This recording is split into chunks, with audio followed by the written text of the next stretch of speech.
Oh, Shadadabahaladasa. Thank you, Lord Jesus. If it had not been you being on my side, Asha. If it had not been you, never let me go. Shalom peuple de Dieu, shalom à vous, nous sommes arrivés à notre émission Salut les ados. Salut les ados, c'est une émission qui s'adresse essentiellement aux adolescents bien sûr et en même temps aux parents qui ont des adolescents et qui ont du mal à les accompagner. Aujourd'hui nous avons un thème assez spécial, n'est-ce pas? Nous avons un thème qui s'intitule « Avoir un handicap n'est pas une fatalité ». Et donc nous avons un invité d'honneur, un invité spécial. Donc avant de commencer toute chose, nous saluons tous nos téléspectateurs qui nous regardent. Soyez gracieusement bénis. Nous saluons tous les hommes de Dieu qui nous regardent aussi de par le monde. Nous saluons monsieur le pasteur Afolabi qui nous accueille chaleureusement dans ses locaux. Nous allons, avant de commencer, remettre ces instants dans les mains du Seigneur et nous continuons par la suite. Père éternel, Dieu de gloire, Dieu de miséricorde, nous te magnifions, nous te célébrons pour ta présence parmi nous. Merci Père, oui, parce que lorsque nous t'invoquons, tu nous exauces. Oui Père, nous te remettons encore tous les téléspectateurs qui regardent cette émission, tous les ados qui sont accrochés. Père, daigne toucher quelqu'un, daigne changer la vie de quelqu'un, daigne faire du bien à quelqu'un. Merci Père, oui, parce qu'en ce moment, tu es présent parmi nous et tu déverses tes grâces. Gloire, louange, honneur à toi. Amen, amen, amen. Donc, comme j'ai dit tout à l'heure, nous accueillons un invité spécial, Monsieur Aferi Johnson, qui est le PDG de la société Lomé Taxi. Donc, nous allons brièvement parler un petit peu de l'handicap et par la suite, je lui passerai la parole. Donc, avoir un handicap n'est pas une fatalité, c'est notre thème aujourd'hui. Qu'appelle-t-on handicap? Selon l'OMS, en fait, l'handicap, c'est un thème qui englobe les capacités d'une personne à vivre et à agir dans son environnement en raison de déficiences. Donc, il y a trois sortes de déficiences. Il y a physique, il y a sensorielle, il y a mentale. Donc voilà à peu près la définition de l'handicap. Nous allons passer la parole à M. Aferi qui va se présenter. Bonjour chers auditeurs, bonjour évangéliste Anne. Merci de me recevoir dans votre émission Salut les ados. Moi c'est Aferi Johnson. Je suis l'initiateur de Lomé Taxi, une compagnie de transport ici à Lomé. Je suis informaticien de carrière, développeur d'applications et entrepreneur. Ok. Donc, Monsieur Aferi est parmi nous aujourd'hui parce que il est forcément, comment dire, en un moment donné de sa vie, il a été ado. Donc, en tant qu'ado, il a aussi un handicap moteur. Donc nous allons voir, il va nous partager ses expériences en tant qu'ado qui a connu un handicap moteur, qu'il a encore.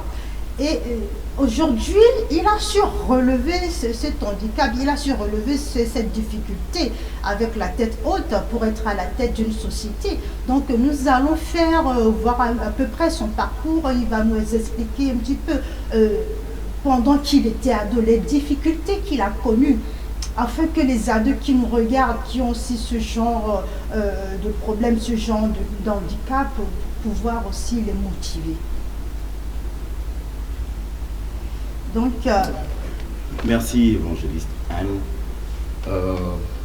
L'adolescence, c'est le moment de la vie où on prend le plus conscience d'un handicap. Bon, j'ai un handicap au bras droit, donc pratiquement je ne peux pas utiliser mon bras droit à 100%. Et dans mon adolescence, ce handicap, au lieu d'être un frein à mon développement, a été plutôt un avantage. Pourquoi? Parce que dès mon enfance, mon entourage m'a fait comprendre que être handicapé ne veut pas dire qu'on ne peut pas avoir le succès. Et que être handicapé ne veut pas dire qu'on est totalement limité et qu'on doit dépendre des autres.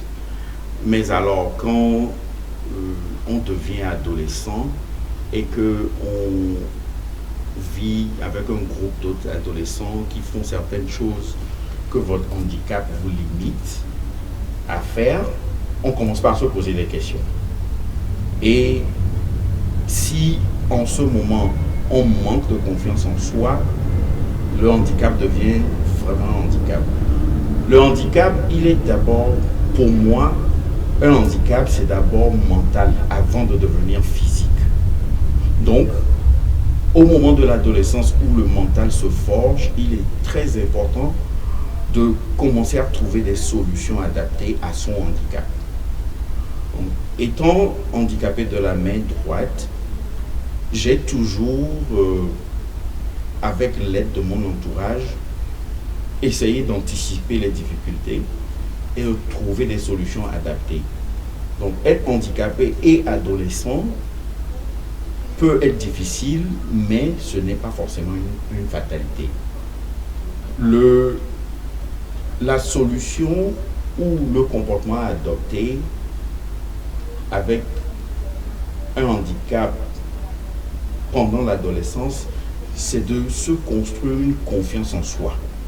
Et cette confiance en soi commence avec la famille, avec l'entourage.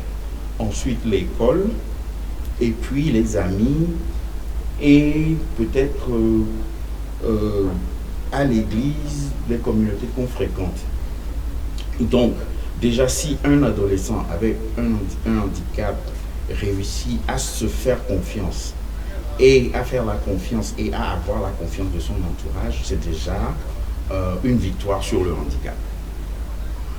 Ensuite, si cet adolescent reçoit un vrai soutien de son entourage qui lui permet de trouver des solutions aux problèmes quotidiens, aux problèmes qui arrivent une fois en passant, cet adolescent, vraisemblablement, sera au rendez-vous avec le succès, malgré son handicap.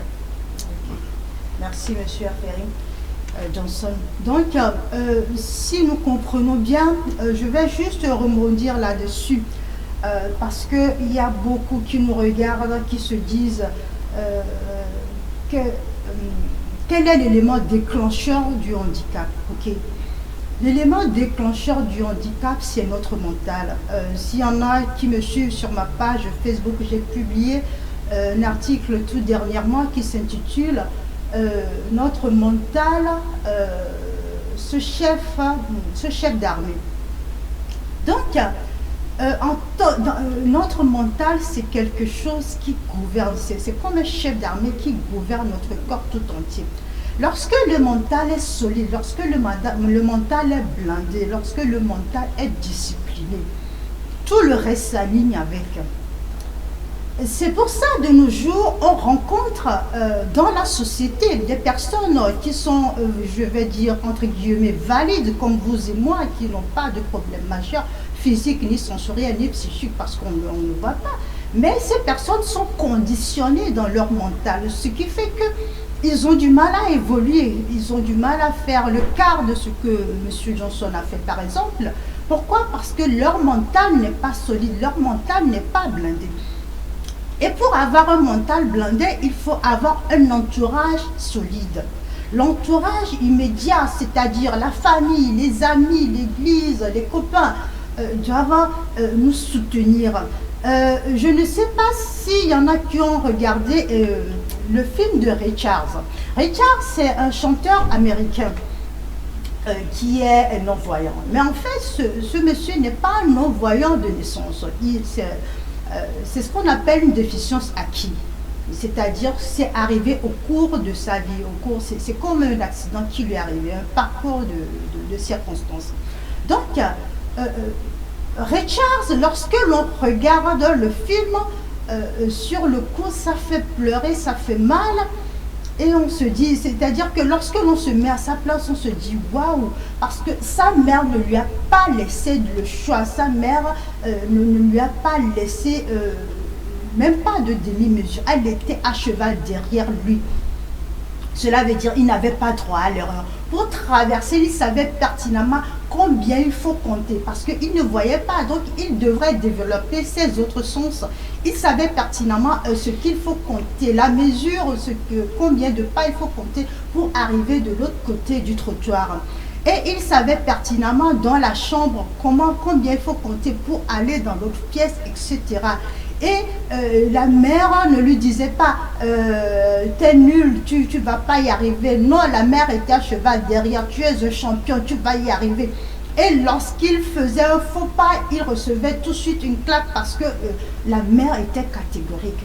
L'entourage, je parle maintenant à vous les parents, aux mamans, aux papas qui ont des enfants comme ça, qui disent à l'enfant, ben, de toute façon c'est peine perdue, tu n'y arriveras pas. C'est à vous de motiver l'enfant, c'est à vous de mettre ce mental de fer d'acier dans la tête des enfants et d'avoir ce mental discipliné afin que les enfants puissent évoluer. Et le fait est que lorsque l'enfant commence à évoluer comme ça, l'avenir est garanti. Alléluia, l'avenir est garanti. Il y a certains handicaps que on peut savoir déjà de l'échographie, 3e, 4e mois, on peut déjà savoir. Il y en a d'autres qui arrivent par au cours de la vie.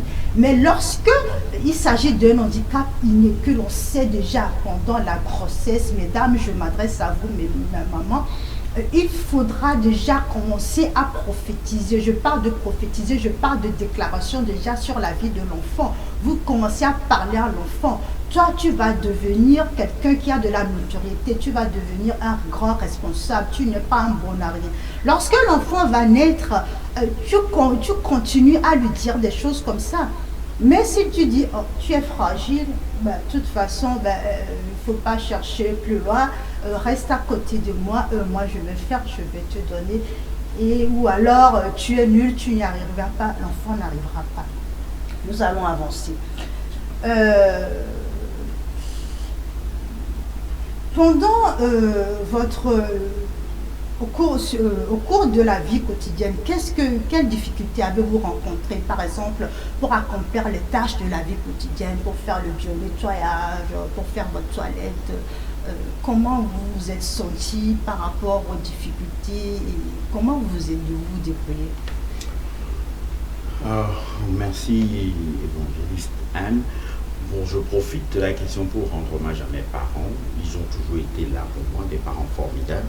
En fait, en situation de handicap, il y a certainement des difficultés à accomplir certaines tâches. Se doucher, s'habiller, se chausser. Moi, ayant un handicap à la main droite, donc tout ce qui demande l'utilisation des deux mains devient un challenge pour moi. Mais pourquoi je rends hommage à mes parents? Parce qu'ils ne m'ont jamais mis de limite. Ils m'ont toujours encouragé, ils m'ont toujours fait comprendre que ce qu'on peut faire avec deux mains, on peut le faire deux fois avec une main. Donc voilà comment mes parents m'ont propulsé vers le succès. Parce que, oui, au départ, par exemple, pour prendre sa douche, oui, ils vont peut-être m'aider à mettre un seau d'eau, mais le lendemain, ils vont m'apprendre à mettre un demi-seau et aller encore chercher un demi-seau pour faire un seau. Donc, au fur et à mesure de cet apprentissage, j'ai développé moi-même des solutions à mes problèmes. Au départ, pour mettre une chemise, oui, ma maman pouvait m'aider à mettre quelques boutons, mais au bout de 3 jours, je savais mettre tous mes boutons et je les mettais très rapidement.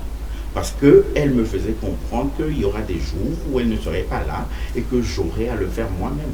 Et que j'ai la capacité mentale de le faire, même si mes capacités physiques ne sont pas au rendez-vous.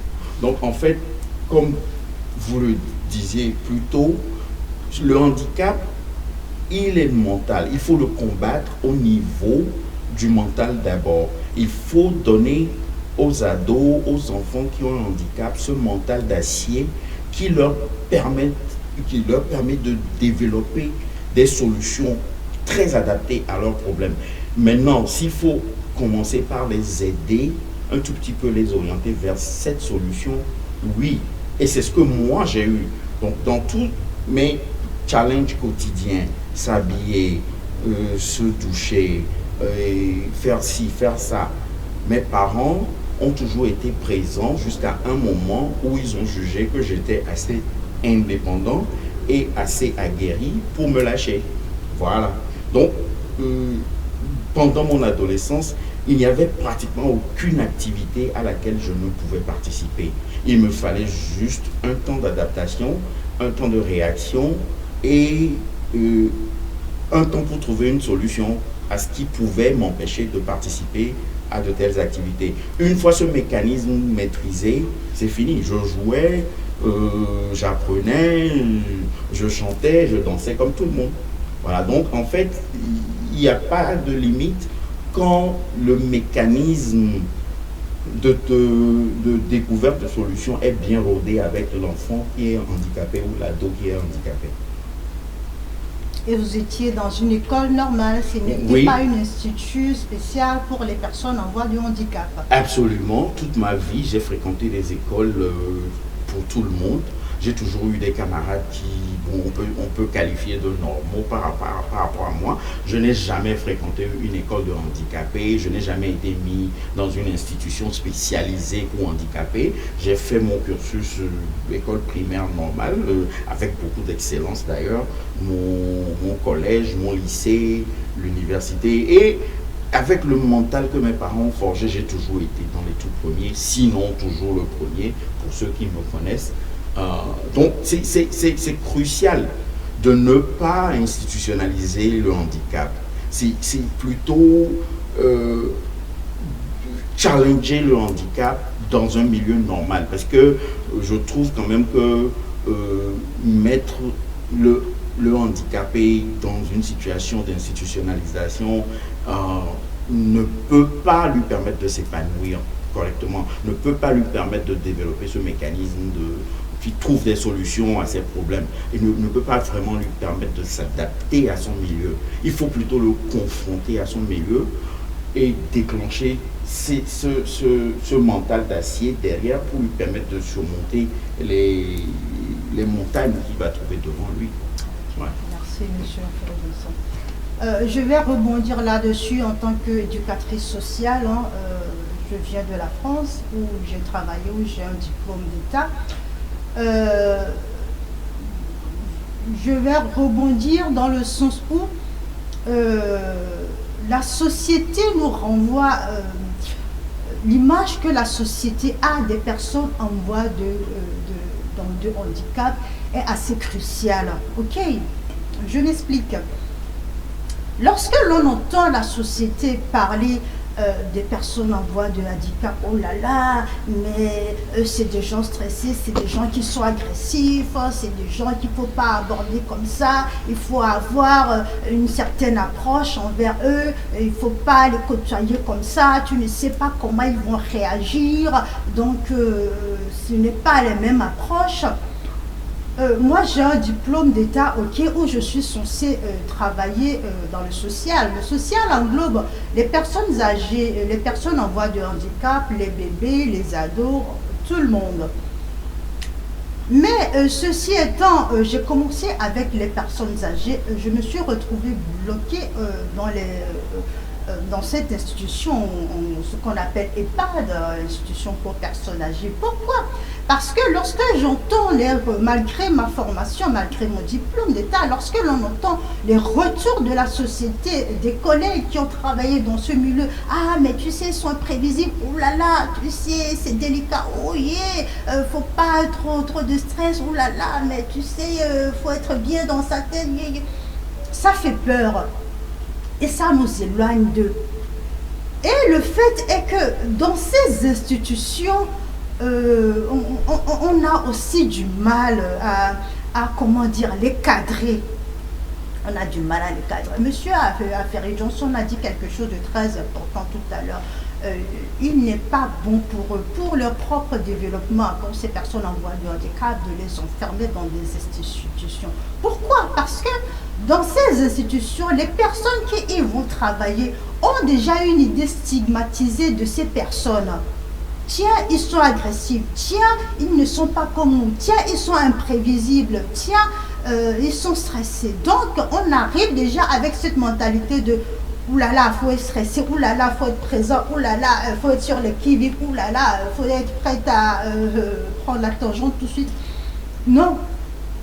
Ce qu'il y a à faire, c'est de pouvoir se dire, ils sont des gens comme nous, comme vous et moi, qu'on peut qualifier de valides, de normaux, de tout ce que vous voulez, et pouvoir les encadrer correctement. Les encadrer dans quel sens? C'est-à-dire les intégrer dans la société. Comme lui, il a évolué dans une école qu'on peut qualifier de normale, de classique, avec de vrais copains qui l'ont aimé, qui l'ont adoré, qui l'ont apprécié, qui l'apprécient encore d'ailleurs, et avec qui il joue. Alors que lorsque l'on les enferme dans des institutions comme ça, qu'est-ce qui se passe? Ils n'ont pas tous les mêmes problèmes. Il y a, on en a vu tout à l'heure, il y a plusieurs degrés de handicap. Il y a moteur, il y a psychique, il y a sensoriel. Donc celui qui a un handicap psychique ne peut pas comprendre les souffrances de celui qui a un handicap physique. Celui qui a un handicap physique ne peut pas comprendre celui qui a un handicap sensoriel. Donc tout cela se mélange. Donc entre eux déjà il y a une sorte de stress qui se développe. Il y a une sorte de gêne. Nous allons en parler tout à l'heure. Il y a une sorte de gêne, il y a une sorte de repli sur soi, de tiens, des fois même ils ont même peur d'eux, ils ont peur des autres, donc ils se font des carapaces. Donc entre eux déjà il y a ce problème. Alors toi tu viens, et la plupart qui travaillent dans ces institutions, ils n'ont pas de vocation, je suis désolée de le dire, moi-même je fais partie de ce milieu, j'en ai connu, j'en ai vu pas mal, j'en vois encore. Ce sont des gens qui travaillent la plupart pour les sous, voilà, pour gagner leur pain quotidien.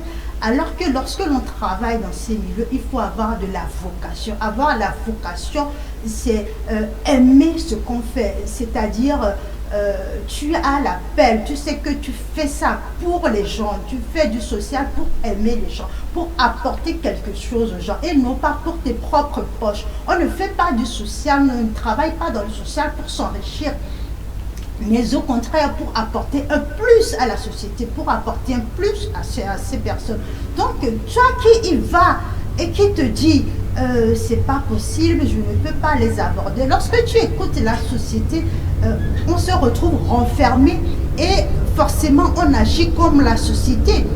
Donc lorsque la société nous gonfle, nous bloque, on appelle ça des intox, ce sont des infos erronées que l'on reçoit et que l'on grave dans le mental. Lorsque tu abordes ces personnes comme ça avec ces mentales, tu ressens tout de suite un choc, c'est-à-dire que c'est des gens qui ressentent le stress qu'on leur amène parce qu'ils sont hypersensibles. Je parle des personnes en voie de handicap, je parle des personnes âgées, je parle des ados en difficulté.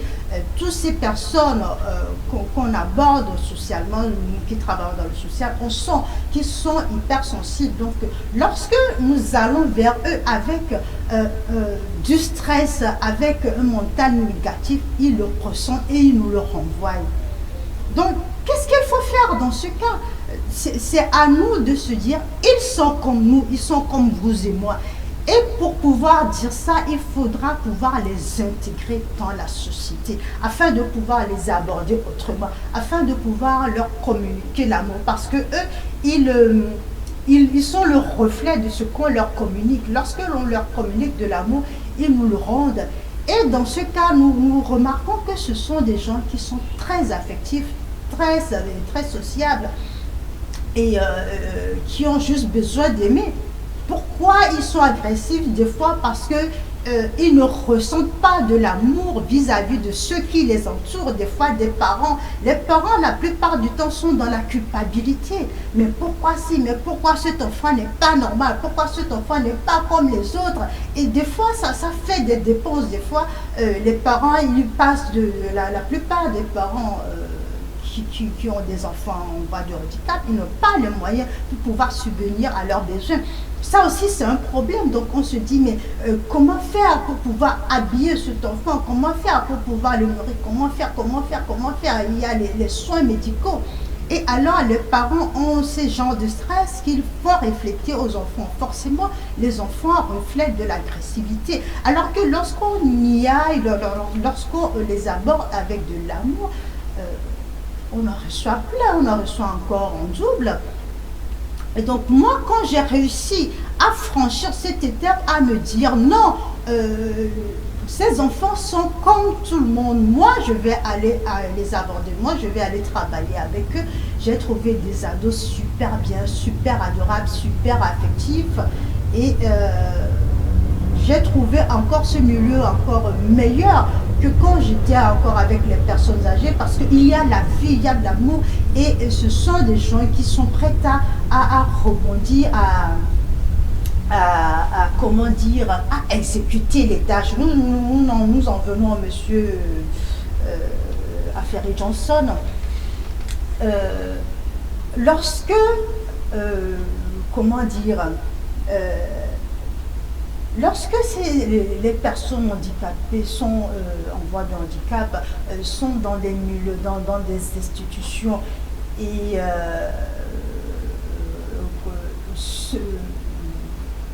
ceux qui ont eu cette chance de ne pas être dans les institutions, par rapport à ceux qui ont aussi cette chance, parce qu'on va aussi dire c'est aussi une chance, ce sont des soins, donc il y a des soins qu'on leur donne, c'est aussi agréable.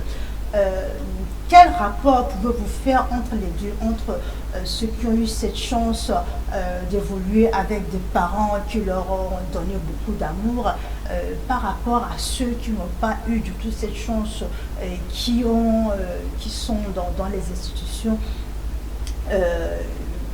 Quelle évolution vous voyez, et comment vous pensez que ces enfants puissent évoluer sans pouvoir les mettre dans des institutions? Oh, oui.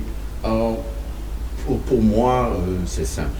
Il faut placer la personne en situation de handicap au centre de sa propre vie.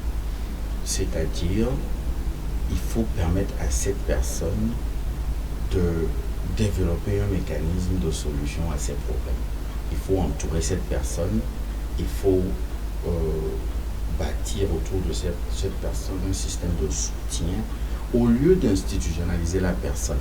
Parce que moi, je pense honnêtement que si mes parents avaient décidé de me mettre dans une école de handicapés ou de me mettre à l'écart des autres enfants, je ne serais pas où je suis dans ma vie aujourd'hui. Au contraire, à un moment donné de ma vie, j'avais, bien que jusqu'à aujourd'hui, j'ai complètement oublié que j'ai un handicap, parce que j'ai tellement confiance en moi-même et j'ai tellement eu de succès dans ma vie que, bon, franchement, ceux qui me côtoient, c'est à peine qu'ils se rendent compte que j'ai un handicap. Pourquoi? Parce que je vais expliquer un peu comment ce système se bâtit. Il y a le temps du contact, c'est-à-dire quelqu'un qui ne vous a jamais vu, qui vous a jamais rencontré, quand il vous voit, et comme vous le mentionnez plus tôt, il a déjà un stéréotype, il a une idée formée. Oh, il est handicapé. Oh, il doit être incapable de faire ci, il doit être incapable de faire ça. Maintenant, après ce temps de contact, il y a ce que j'appelle le temps de la découverte, où cette personne, au-delà de ce contact qui est déjà miné par ce qu'il a dans la tête, il commence par découvrir la personne avec le handicap. Et il commence par découvrir, et avec plaisir et avec surprise, combien cette personne peut s'adapter à des situations. Je vais vous donner un exemple. J'ai immigré aux États-Unis et je voulais passer mon permis de conduire. Je suis rentré dans la voiture avec l'examinateur. Déjà, quand il a vu ma main, il s'est déjà posé des questions. Donc, il m'a demandé, ah ben, est-ce que vous êtes sûr que vous pouvez conduire cette voiture? Est-ce que vous n'avez pas besoin d'un équipement spécial pour conduire? J'ai dit non. Il a dit ok, allons-y. J'ai démarré la voiture, on n'a même pas fait 100 mètres. Il a dit bon, c'est bon, vous êtes très bon, vous conduisez très bien, et je n'ai rien à dire. Et Vous avez commencé à conduire à quel âge? moi, j'ai commencé à conduire à 14 ans. Et encore plus, ici à Lomé, mes parents m'ont permis de conduire. Ils m'ont appris à conduire avec une boîte à vitesse manuelle. Alors qu'aux États-Unis, c'est des boîtes à vitesse automatiques encore plus faciles que les manuels. Alors que moi, j'avais déjà conquis plus difficile avant d'aller aux États-Unis. Donc, par exemple, quand des parents mettent leurs enfants dans les meilleures conditions, le handicap devient, c'est carrément négligeable ou carrément, ça n'existe plus. Parce que moi, je suis à l'aise avec une boîte à vitesse automatique, aussi bien qu'une boîte à vitesse manuelle, malgré mon handicap. Et je crois que je suis un très bon chauffeur. Si aujourd'hui j'ai ouvert Lomé Taxi, une société de transport, c'est sûr qu'il y a des gens qui ont déjà pris mes taxis, que j'ai déjà conduit et qui ne se sont pas plaints. Donc voilà. Pour l'instant, on n'a encore pas eu de plainte de Lomé Taxi. Voilà. Donc en fait, c'est très important que l'on évite de mettre les enfants ou les ados en situation de handicap dans des institutions. Il leur faut plutôt un cadre familial, un cadre scolaire, un cadre religieux, un cadre social qui leur permet de trouver des solutions à leurs propres problèmes. Et comme je l'ai dit au début, il faut permettre aux personnes en situation de handicap d'être au centre de leur vie. Il ne faut pas se substituer à eux, à toujours vouloir trouver des solutions. Parce que je crois que tout handicapé développe ce sixième sens qui vient combler la déficience ou le manque, quel que soit le cas. Mais il y a des situations où on a vraiment besoin d'aide, mais de plus en plus, avec un système de soutien, de plus en plus, on élimine cette aide. Et finalement, je crois que, quel que soit le degré de handicap, on peut arriver à une certaine dose d'indépendance et à partir de là, on peut viser le succès et on peut atteindre le succès. Merci, monsieur Kerry Johnson. Donc, si on l'entend bien, on le comprend bien, on peut outrepasser le handicap dans un milieu normal et réussir. Ce qui est marrant dans son parcours, dans son récit, c'est que son handicap se trouve au niveau du bras, mais c'est avec ce bras qu'il a réussi à faire un exploit. Je ne sais pas si quelqu'un comprend quelque chose. Alléluia. Je ne sais pas si quelqu'un comprend quelque chose. Lui, il a réussi à outrepasser son handicap et à en faire une victoire. Lorsque l'on regarde, là, je lui ai posé la question tout à l'heure, mais à quel âge il a commencé à rouler? Il m'a dit 14 ans, n'est-ce pas, monsieur Affaire? Oui. Johnson. 14 ans, il a commencé à rouler. Lorsque nous regardons dans la société, je parle du Togo, nous sommes actuellement au Togo, malgré que nous sommes à l'étranger, nous deux. Lorsque nous regardons dans notre société togolaise actuellement, nous avons des gens qui ont 40 ans et plus, qui ne savent pas conduire, qui ne veulent pas, qui ne peuvent pas, parce qu'ils ont un blocage au niveau de la conduite, tout simplement. Et pourquoi? Parce qu'ils ont un mental conditionné, parce qu'ils ont un blocage au niveau du mental. Donc, je veux juste vous amener quelque part, juste vous amener à comprendre que le handicap, ce n'est pas ce que l'on voit, ce n'est pas ce que l'on croit. Quelqu'un qui se dit normal, valide, cette personne peut avoir un sérieux handicap. Il y a un célèbre homme de Dieu dont je me tairai bien le nom, qui disait, il est en France, il me dit, en France, les fous sont dans les lieux publics, ils sont dans les sociétés, ils sont en dimanche, on les voit en cravate, ils sont dans les bureaux, ils sont haut placés, n'est-ce pas? Mais en Afrique, on les voit dans les rues. C'est juste pour dire qu'il y a des personnes que l'on voit bien présentables et tout, mais qui sont de vrais handicaps. et pour eux et pour la société. Parce que lui, il a su surmonter ça. Un enfant, bien un parent d'un enfant en voie de handicap qui aurait eu cet handicap qui est génétique d'ailleurs, il aurait pu se dire, ah non, non, non, toi tu ne pourras pas conduire, ah non, mais laisse tomber, non, non, non, n'essaie même pas, n'essaie même pas. Ou alors l'enfant peut dire, non mais maman, mais je ne peux pas, mais je ne peux pas. Comme ces personnes qui se disent valides et normaux et qui ont du mal à appuyer juste sur un pédale ou alors qui ont juste du mal à tourner le volant ou à passer les vitesses. Et pourquoi? Parce qu'ils voient les dangers à tous les coins de rue. Et lui, il a su surpasser ça. Donc, pour pouvoir surpasser tous ces genres de choses, il faudra aussi débloquer ça. Il faudra qu'il y ait un déclenchement, un déclic au niveau du mental. Il faudra positiver. Et c'est là que la foi entre en jeu, Monsieur Aferi, parce que Monsieur Aferi Johnson, il est aussi croyant. Donc, ses parents, comme il dit, comme il valorise, hommage vivement à ses parents ne l'ont pas laissé comme ça, juste avec le mental d'acier, ils l'ont aussi encadré dans le cadre religieux. Donc avec cette foi, il a aussi puisé de la force pour pouvoir avoir cette confiance, cette assurance. Parce qu'avoir ce genre de handicap et conduire déjà à 14 ans, c'est quelque chose. Et c'est lui qui a réussi à créer cette entreprise de transport à Lomé, alors qu'il y en a plein d'autres. Je ne blâme personne, mais il faudra que ça nous fasse réfléchir. Il faudra que ça nous fasse réfléchir déjà sur nous-mêmes et sur la vision que l'on a par rapport aux personnes qui ont qui sont en voie de handicap. Donc, nous allons parler brièvement, le temps court, nous allons parler brièvement de votre foi et nous allons avancer.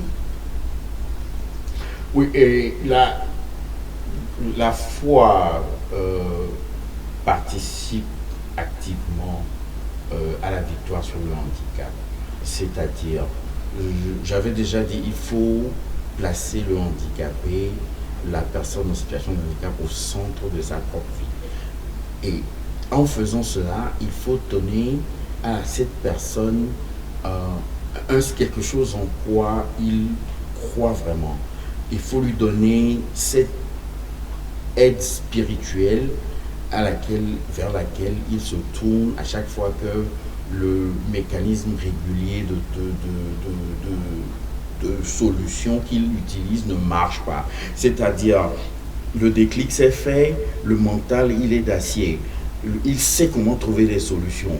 Mais face à certaines situations, ce seul mécanisme de trouver des solutions ne va pas marcher. Alors qu'est-ce qu'il fait? Est-ce qu'il recule, il se dit non, c'est trop difficile, je ne peux pas le faire, ou bien est-ce qu'il revient, oh, il faut m'aider? Non, quand il a cette haute dimension spirituelle, quand il a cette foi, il va puiser dans cette foi, et quand il va associer cette foi au système, au mécanisme qu'il a déjà développé pour trouver des solutions, le miracle va se faire.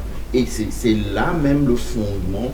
Moi, si je suis au niveau auquel je suis à ce jour, où franchement je ne connais aucune barrière et que partout où je passe, je crois que j'impressionne les gens plus ou moins, c'est parce que dès le départ, j'ai eu la bonne dose de confiance de mes parents, de la foi, d'un système de foi qui a été bâti où prier, jeûner, se recueillir, participer aux événements, à la vie de l'Église, te permet carrément d'oublier le handicap.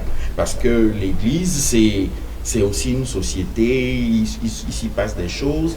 Et déjà, où dans l'Église, la tolérance, le pardon et tout ce qui est prêché, ça permet plus aux gens de t'accepter. Parce que les valeurs des églises, les valeurs de la foi chrétienne, c'est des valeurs qui nous demandent d'accepter l'autre comme nous-mêmes. Donc déjà, ce système permet aux handicapés de trouver des gens qui le soutiennent, même si au départ ils sont un peu dérangés, un peu surpris par son handicap. Cette foi qui est encore partagée leur permet d'intégrer la personne et de maintenir autour de cette personne une sorte de soutien qui permet à la personne de leur faire confiance, de se faire confiance et d'évoluer vers une indépendance totale. Donc, encore une fois, je vais le répéter, et aux parents qui ont des enfants, qui ont des ados en situation de handicap, mettez ce système, ce mental d'acier en place, permettez à ces handicapés de développer leurs propres solutions, d'être au centre de leur propre vie, mais de grâce, donnez-leur cette dimension spirituelle dans laquelle ils peuvent aller puiser, ils peuvent aller trouver les dernières ressources pour réussir. Merci, M. Affaire Johnson. Donc, effectivement, l'épître de l'apôtre Paul aux Romains dit la foi vient de ce que l'on entend vient de la parole de Christ. La parole de Christ, c'est cette force que l'on a lorsqu'il n'y a plus d'espoir, lorsqu'il n'y a plus rien contre toute attente, lorsque on n'arrive plus à rebondir, lorsque l'énergie n'est plus là, lorsque la chance n'est plus là, lorsqu'il n'y a plus rien de positif pour pouvoir nous faire rebondir et nous faire replacer au sein de quelque chose. C'est dans cette parole que l'on puise cette force. Et c'est vrai que lorsque l'on voit M. Affaire Johnson, lorsqu'on voit son parcours, on se dit c'est extraordinaire, il a des parents extraordinaires, mais c'est vrai qu'il y a quelque chose, parce que même ses parents, arrivés à un moment, ils vont s'épuiser. Parce que lorsque tu encadres, ou bien lorsque tu as des enfants comme ça dépense double, ça demande une double énergie. Donc lorsque toi tu leur donnes, il faudra que toi tu repuisses quelque part. Donc le parent ou les parents qui n'ont pas ces ressources pour pouvoir puiser dedans, c'est sûr qu'ils ne peuvent pas se ressourcer, ils ne peuvent pas se recharger. D'où le fait de retransmettre ces croyances religieuses à ces enfants, pour que lorsque les parents ne seront plus là, eux, ils peuvent puiser dedans et avoir cette force. Et c'est pour ça, les parents qui nous regardent, et puis même les enfants, si les parents n'ont pas eu cette éducation, parce que forcément c'est une sorte d'éducation qui se transmet, lorsque ces parents n'ont pas eu les chances d'avoir ces éducations, vous les enfants qui nous regardent ne nous disent pas papa ne m'a pas dit ça ou bien maman ne m'a pas appris ça et vous restez les bras croisés. Non, vous êtes des capables, vous êtes des zéros. Je vous le dis, je vous le répète, vous êtes des zéros. Mettez-vous ça bien dans la tête. Vous vous levez et vous allez vous-même chercher. C'est-à-dire que la parole de Dieu, il ne faut pas attendre que l'on vous donne, il ne faut pas attendre que l'on vous introduit dedans. Vous-même pouvez faire des recherches. La Bible est de nos jours très accessible. Le Nouveau Testament, c'est un petit livre bleu qui se distribue. Vous pouvez vous lever, vous pouvez vous en trouver et puiser dedans. Mais qu'est-ce que ça veut dire? Et vous aussi, vous pouvez trouver cette force là-dedans et même aider vos parents. Parce que je pense, et j'en suis même sûre que M. Affaire Johnson, en un moment, il a dû relever ses parents qui, des fois, ils étaient à bout. Parce que forcément, lui, il a puisé trop d'énergie. Donc, eux, forcément, ils étaient raplapla. Donc, nous allons finir avec le mot d'ordre. Maintenant, qu'est-ce que vous pouvez dire, véhiculer comme message à ces jeunes ados et aux parents qui nous regardent? Oui, bon, c'est simple. Même en situation de handicap, tout est possible. Quand on y met ce mental d'acier, quand on y met la foi, et quand on place le handicapé au centre de sa propre vie, mon exemple est là. C'est vrai que, comme vous l'avez dit, oui, mes parents ont mis une double énergie dans mon éducation. Mais quoi de plus normal qu'un parent mette beaucoup plus d'énergie dans l'éducation de son enfant? Et aussi, ce que je voudrais dire, c'est que Et les parents, tout aussi que les ados, les enfants qui sont en situation de handicap, doivent comprendre que, comme le titre de l'émission le dit, le titre de cette émission le dit, ce n'est pas une fatalité. C'est loin d'être une fatalité. Et si tous les éléments sont mis en place, ce handicap peut devenir un avantage. Un avantage. Je suis ouvert à tout conseil pour des parents qui voudront bien. On peut me trouver, je suis une figure publique.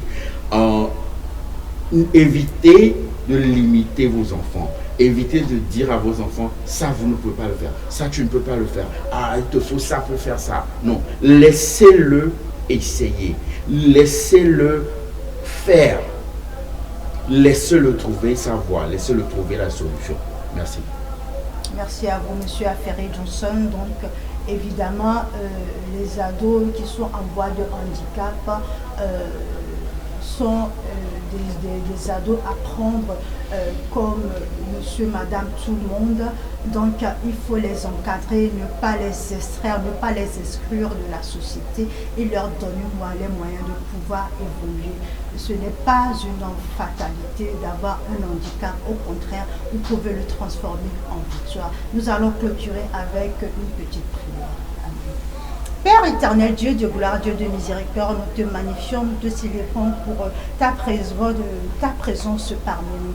Yahweh, en cet instant précis, nous te prions pour toutes ces personnes en voie de handicap qui nous ont suivis et qui se disent oui, mais c'est vrai, mais moi je n'ai pas su, moi je n'arrive pas. Ou les parents qui se disent moi je n'arrive pas à trouver cette force pour pouvoir aider mon enfant. Oh Yahweh, s'il te plaît, souffle un vent nouveau sur eux, souffle un vent de renouvellement, un vent de restauration, afin qu'ils puissent revivre, afin qu'ils puissent découvrir qui tu es réellement, afin que la vie puisse reprendre dans leur corps, leur âme, leur esprit, qu'ils puissent glorifier ton nom. Gloire, louange, honneur à toi. Amen. Shalom, peuple de Dieu. Salut les ados. À la prochaine.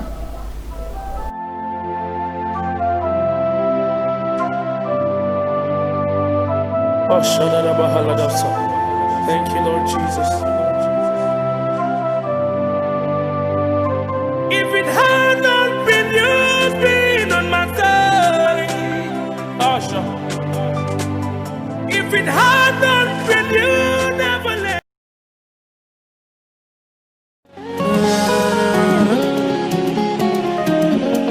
Autenticado, autenticado.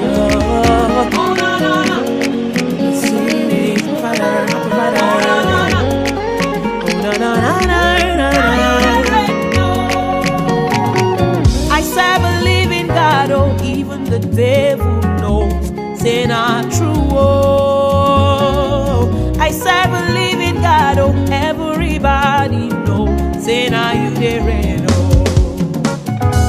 I serve a living God, oh, even the devil knows, say not true, oh. I serve a living God, oh, everybody knows, say not you there, no. I serve a living God, oh, oh, na, even the devil knows, say not true, not true, not true, oh. I serve a living God, oh, everybody knows, say not you there, no.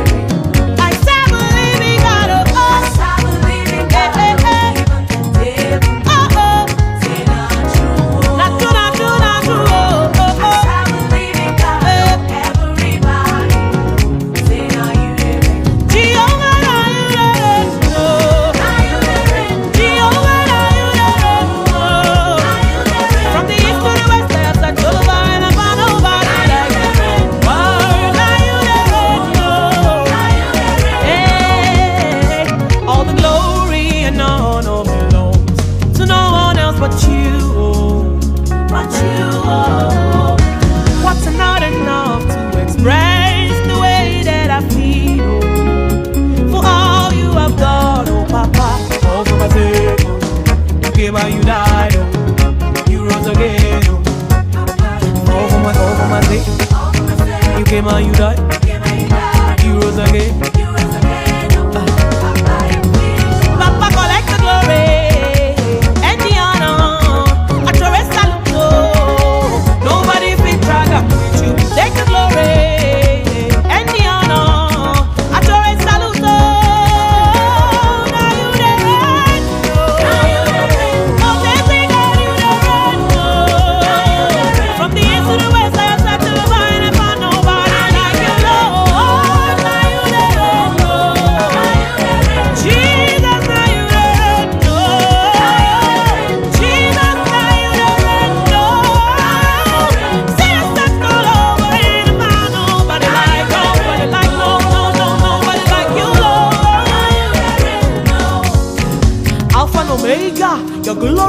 share 'em.